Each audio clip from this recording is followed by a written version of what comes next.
saya, Tulip Yuni Rosyani Putri, calon guru penggerak Angkatan 7 Kabupaten Bungo. Sudah kedatangan Ibu Fatimah SAG. Selamat pagi, Bu. Pagi. Oke.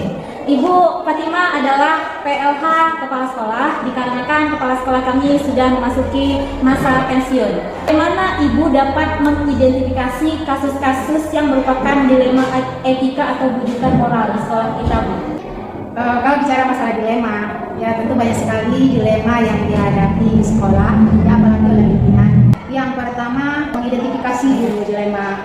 Apakah dilema ini ya etika ataukah dia dilema moral? Ya. Yang kedua, melibatkan kalau pihak yang berkompeten dalam membantu untuk solusi dari dilema ini. Yang kedua yaitu, selama ini bagaimana Ibu menjalankan pengambilan keputusan di sekolah Ibu, terutama untuk kasus-kasus di mana ada dua kepentingan yang sama-sama benar, Bu? Dalam hal ini, kalau biasanya di sekolah menegakkan sistem musyawarah. Nah, itu tadi jawaban Ibu. Kemudian yang ketiga, apa saja kira-kira Bu langkah-langkah atau prosedur seperti apa yang biasa Ibu lakukan selama ini? Bermusyawarah terlebih dahulu, mengidentifikasi ya masalahnya, diidentifikasi. Terus yang kedua menemukan penyebab timbulnya masalah. Dan yang ketiga baru merumuskan masalah tersebut. Dan yang keempat, melihat permasalahannya itu dampaknya apakah dia jangka panjang atau dampak jangka pendek. Nah, jadi dari permasalahan tersebut juga yang harus diperhatikan adalah untuk orang lain kepentingan. Pak Ibu, pertanyaannya, hal-hal apa saja yang selama ini Ibu anggap efektif dalam pengambilan keputusan pada kasus-kasus dilema etika? Dalam mengambil keputusan, hal yang paling efektif itu tetap yang pertama yang diutamakan itu adalah musyawarah bersama. Apa saja yang selama ini merupakan tantangan dalam pengambilan keputusan pada kasus-kasus dilema etika? Yang menjadi tantangan dalam mengambil keputusan itu karena dari setiap keputusan pro dan kontra itu pasti ada. Ya, berarti di sini tantangan itu untuk menghadapi pro dan kontra yang jadi untuk menghadapi itu adalah merupakan sebuah tantangan ya. Kemudian apakah Ibu memiliki tata cara atau jadwal tertentu atau apakah Ibu langsung menyelesaikannya di tempat? Bentuk atau prosedurnya seperti apa?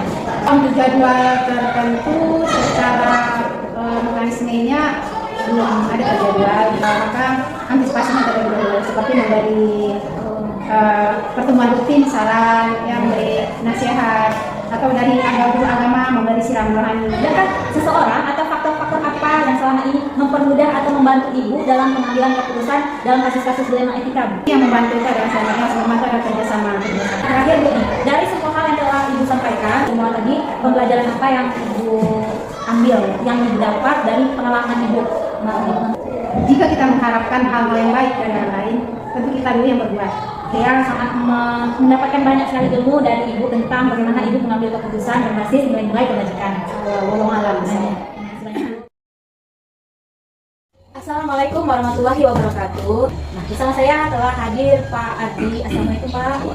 Bapak dapat mengidentifikasi kasus-kasus yang merupakan dilema etika atau bujukan moral.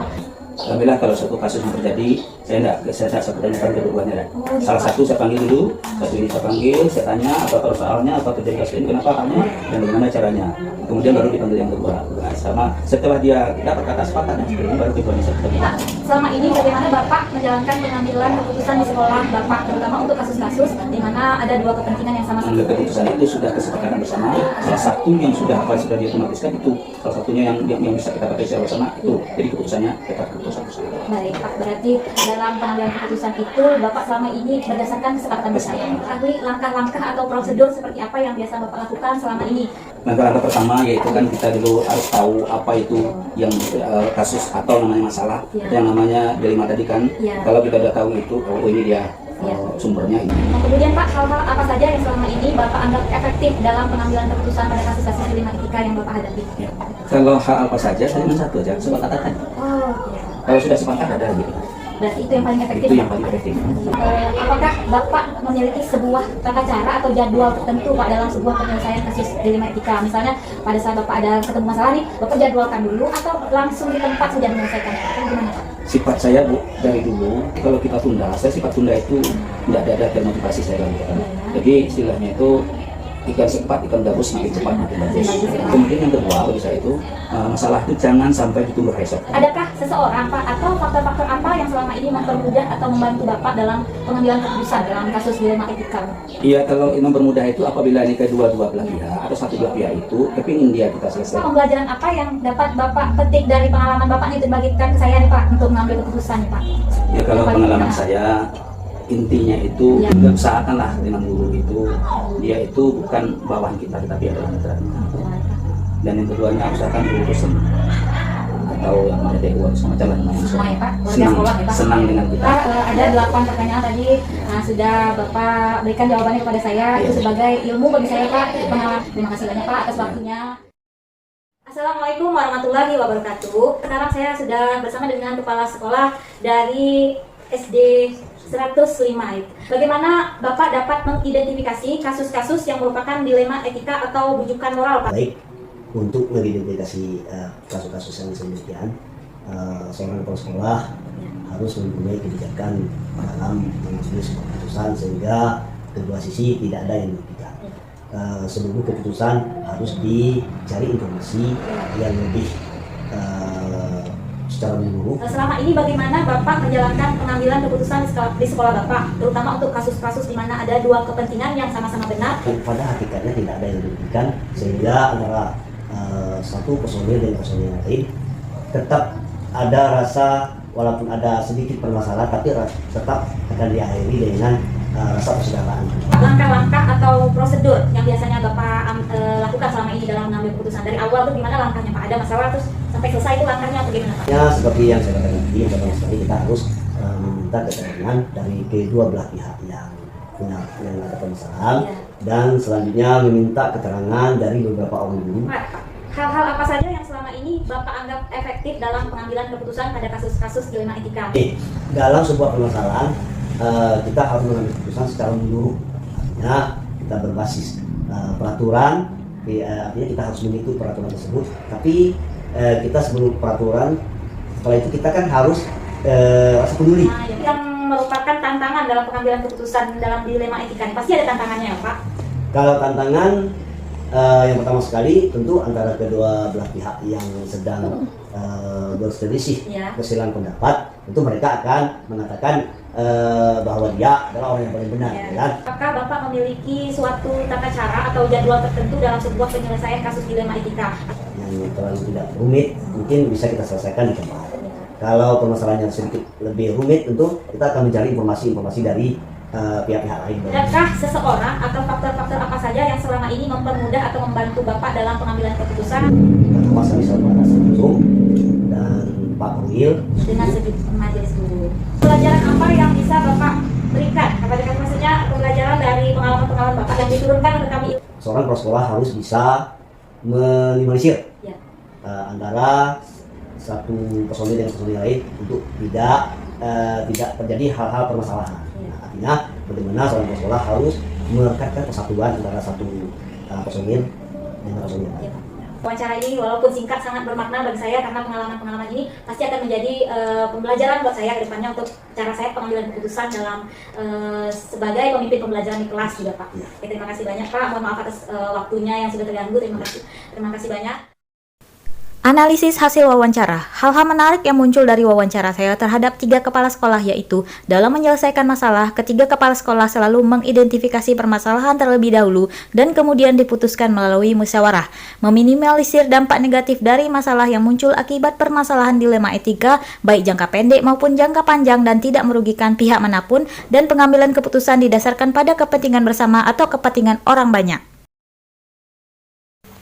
Analisis hasil wawancara. Bagaimana hasil wawancara antara 3 pimpinan yang Anda wawancarai? Adakah sebuah persamaan atau perbedaan? Kira-kira ada yang menonjol dari salah satu pimpinan tersebut? Mengapa? Apa yang membedakan? Berdasarkan wawancara yang saya lakukan, ada beberapa persamaan antara lain. 1. Langkah awal yang dilakukan sama, yaitu mengidentifikasi masalah terlebih dahulu dengan mengenali nilai-nilai yang saling bertentangan, dilanjutkan dengan menentukan siapa yang terlibat, mengumpulkan informasi atau fakta-fakta dari berbagai pihak dengan memegang prinsip kekeluargaan kekeluargaan. 2. Pengambilan keputusan selalu dilakukan atas dasar musyawarah atau keputusan bersama dengan mengedepankan kepentingan orang banyak dan tidak ada pihak yang dirugikan. Dan 3. Tidak ada jadwal khusus dalam menyelesaikan masalah. Permasalahan yang akan lebih baik jika diselesaikan dengan segera tanpa ditunda-tunda.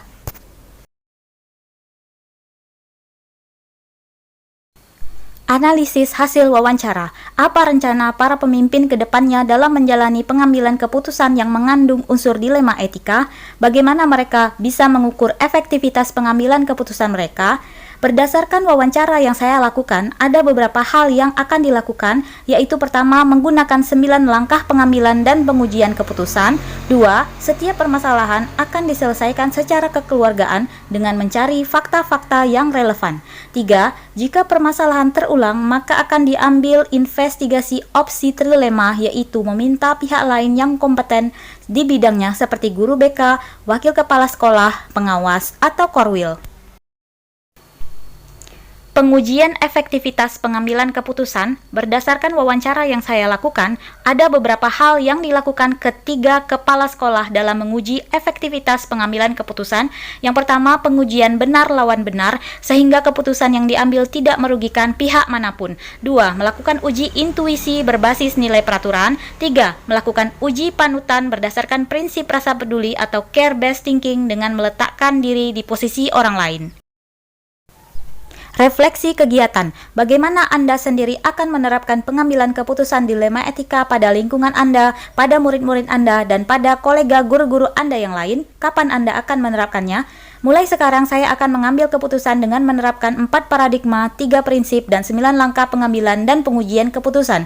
Hal pertama yang akan saya lakukan jika menghadapi dilema etika yaitu mengidentifikasi permasalahan dan mengenali nilai-nilai yang saling bertentangan dan berkolaborasi dengan pihak-pihak yang terlibat. Terima kasih, salam dan bahagia. Assalamualaikum warahmatullahi wabarakatuh.